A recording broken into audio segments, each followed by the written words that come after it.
December vase 2007, London. Just after 5:30 p.m., a visibly nervous middle-aged man walks into a police station in the West End and says something no officer expects to hear. "I believe I am a missing person." At first, it sounds like confusion, maybe stress, maybe a mental health issue, but within minutes the truth lands with unsettling force. The man standing there is officially dead. Not rumored to be dead, not presumed lost, legally declared dead for more than 5 years. His name is John Darwin, and according to government records, insurance companies, and even his own family, he should not exist. Yet here he is, breathing, talking, reclaiming an identity he once erased on purpose. What unfolds next would expose one of the most brazen frauds modern Britain had ever seen. Not because it was brilliant, but because it relied on something far more dangerous than intelligence: confidence mixed with denial. This is not a story about organized crime or a criminal mastermind operating in the shadows. It is the story of how financial pressure, social pride, and fear of public failure can push ordinary people toward extraordinary lies. It reveals how systems built on trust, insurance, identity records, death certification, can be manipulated when no one wants to question what feels obvious.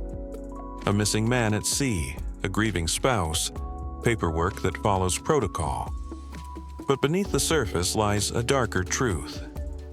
This deception didn't just exploit institutions. It exploited human behavior, our tendency to accept tragedy without skepticism, our discomfort with confronting impossible explanations, and our assumption that no one would dare fake something as final as death. As investigators began to retrace the steps behind this impossible return, they uncovered a trail of debt, ego, and reckless decisions that stretched back years. And with every detail, one question grew louder and more disturbing. How did something this poorly constructed succeed for so long? Because the most shocking part of this story is not how it began, but how easily it worked. To understand how someone could willingly erase their own existence, it's necessary to step back years before the disappearance and examine the slow buildup of pressure that made an unthinkable idea feel, to him, almost logical. John Darwin did not begin as an obvious criminal. He lived what many would describe as a respectable, middle-class life in Northeast England, held stable employment, and outwardly appeared disciplined and responsible. But beneath that surface ran a powerful obsession: the need to appear successful at all costs. Reputation mattered to him more than comfort, and perception mattered more than reality. He talked endlessly about money, future gains, and imminent breakthroughs, convincing not only others but himself that he was always one smart move away from prosperity. The problem was that the numbers never matched the story. A series of poorly timed property investments began draining cash instead of generating it. Maintenance costs rose.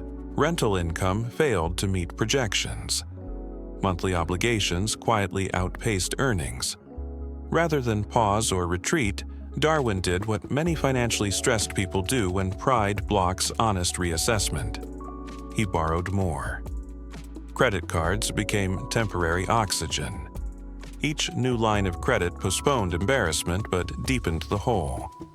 Over time, the situation hardened into a dangerous reality.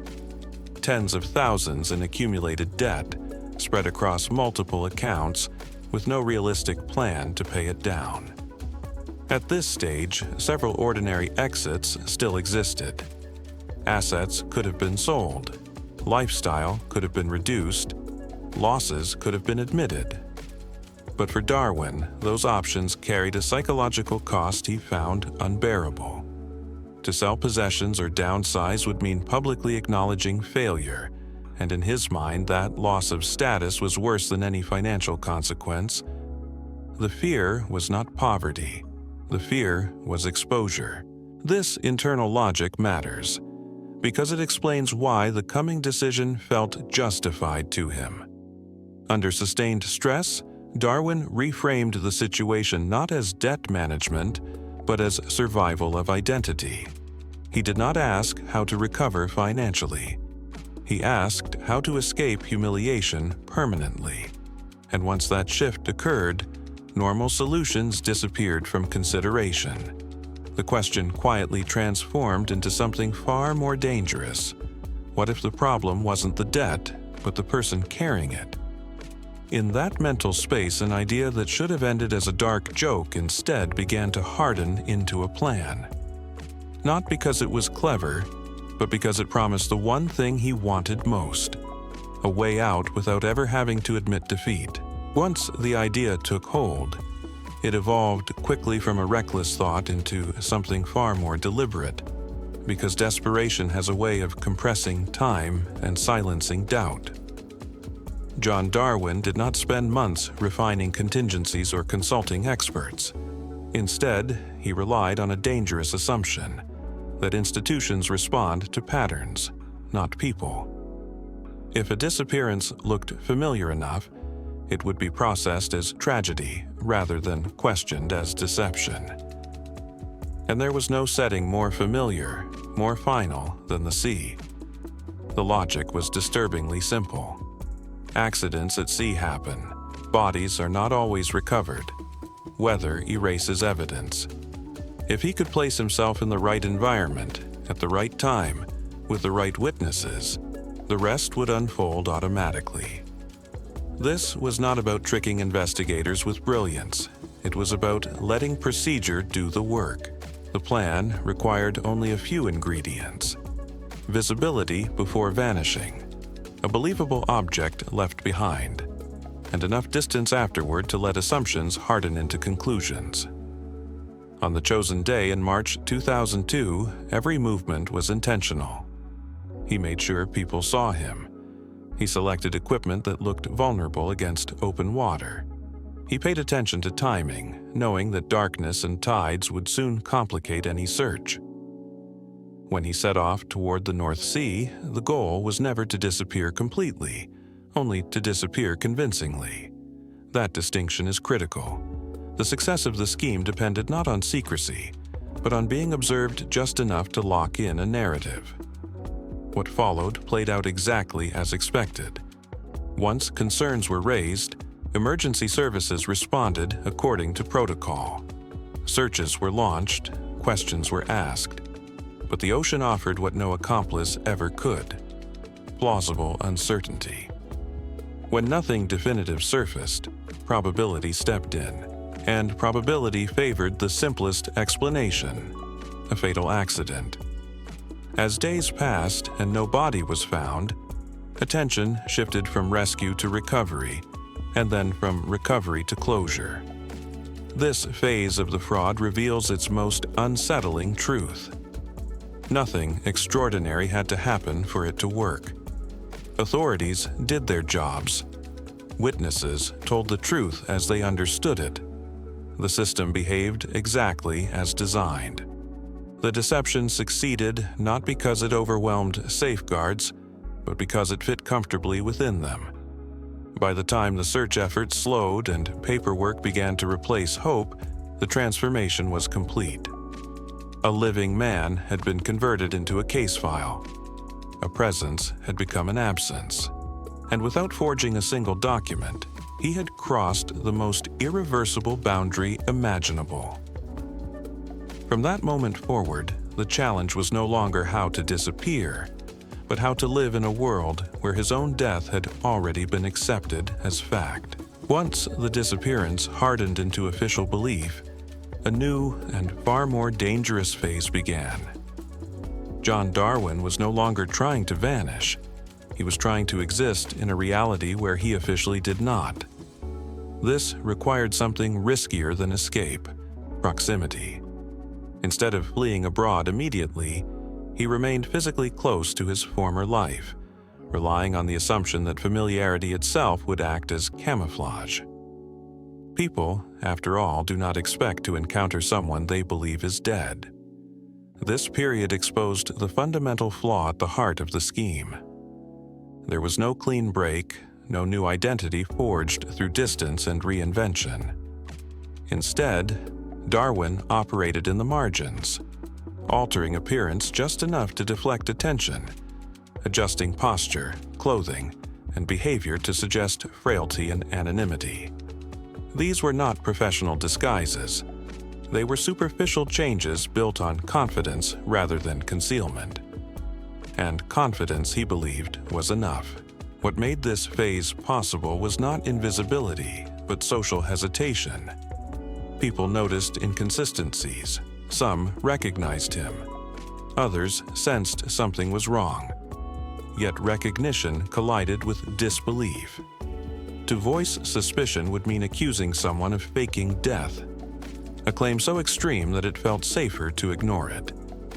That hesitation became the fraud's strongest shield.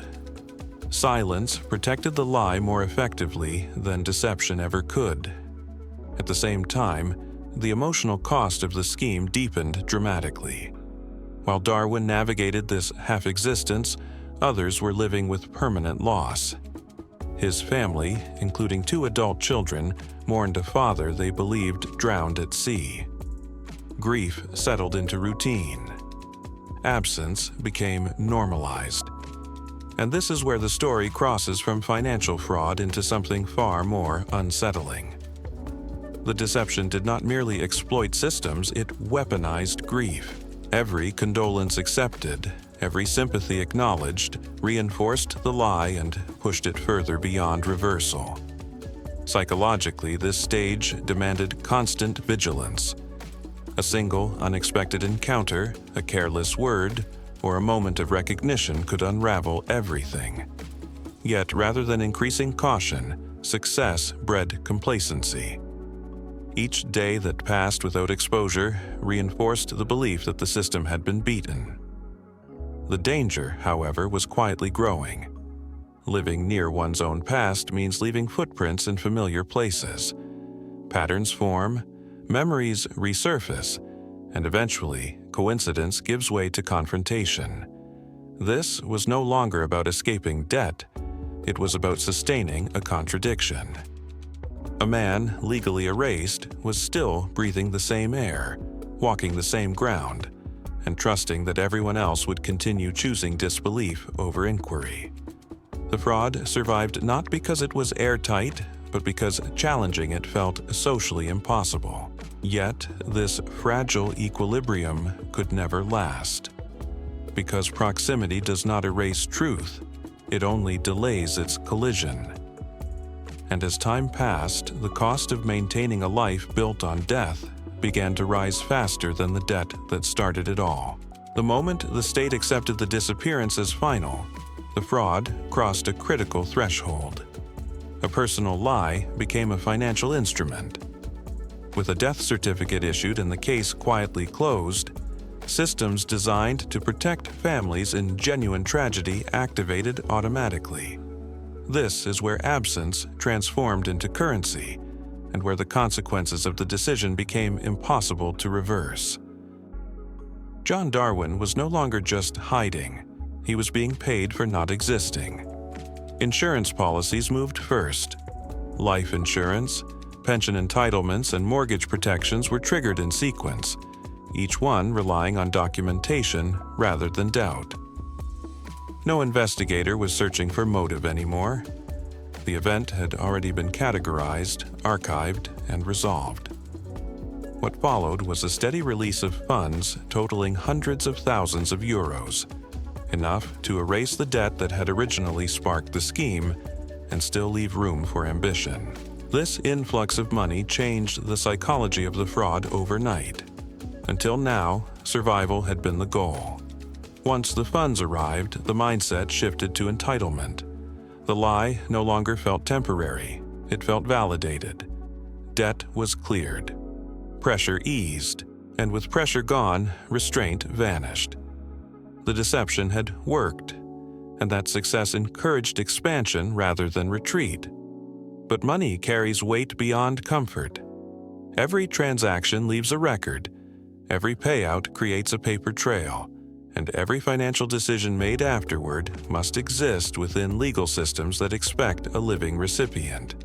To manage this contradiction, the couple leaned deeper into compartmentalization, one identity for documents, another for daily life. The scheme became more complex, not because it needed to be, but because success demands maintenance. This phase also introduced a dangerous illusion of control.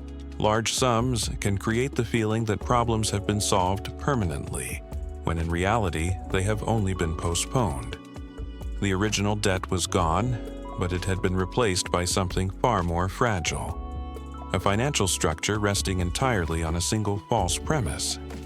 If that premise collapsed, everything built on it would collapse instantly as well. Most revealing is what was not done during this period. There was no careful exit strategy, no clean break from familiar environments, no decisive effort to minimize exposure.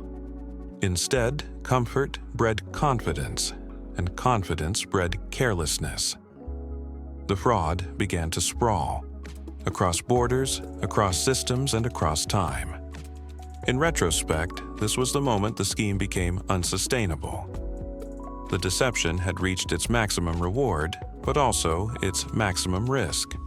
From here on, the lie could no longer shrink. It could only grow, and with every added layer, the chances of detection increased. The stage was set for collapse. All it needed was one inconsistency, one curious observer, or one piece of evidence that refused to stay hidden. And in a world where money travels faster than secrecy, that moment was inevitable. The collapse did not arrive through an elaborate sting or years of patient surveillance. It arrived quietly, through a detail so ordinary that it exposed the central weakness of the entire deception. Confidence without caution always leaves evidence behind. After years of believing the lie was untouchable, John Darwin and his wife began behaving less like fugitives and more like people who thought the story was over. That shift, from hiding to planning, proved fatal. As their ambitions expanded beyond debt relief toward reinvention abroad, new records were created. Property inquiries, travel documentation, and overseas transactions slowly formed a trail that no disguise could erase. Unlike the early phase of the fraud, which relied on absence and silence, this stage produced visibility, and visibility invites questions. Journalists, unlike insurance systems, do not stop investigating once paperwork is complete. They look for patterns, they compare timelines, they follow money and movement rather than assumptions. The decisive moment came not from a confession or a mistake at a border, but from a photograph. Casual, unremarkable, uploaded without fear. Two smiling faces, living openly in a place they were never supposed to reach together. In one frame, years of careful narrative collapsed. The image did what no interrogation could. It proved continuity. A man declared dead was clearly alive, healthy, and planning a future. Once that image surfaced, the unraveling was immediate. Authorities no longer needed theories, they had confirmation. The elaborate performance, amnesia, confusion, denial, could not survive against documented reality. What had once seemed unbelievable suddenly became undeniable. The fraud had not ended with a dramatic exposure, it ended with embarrassment. The most damaging outcome for someone who had built everything on avoiding shame.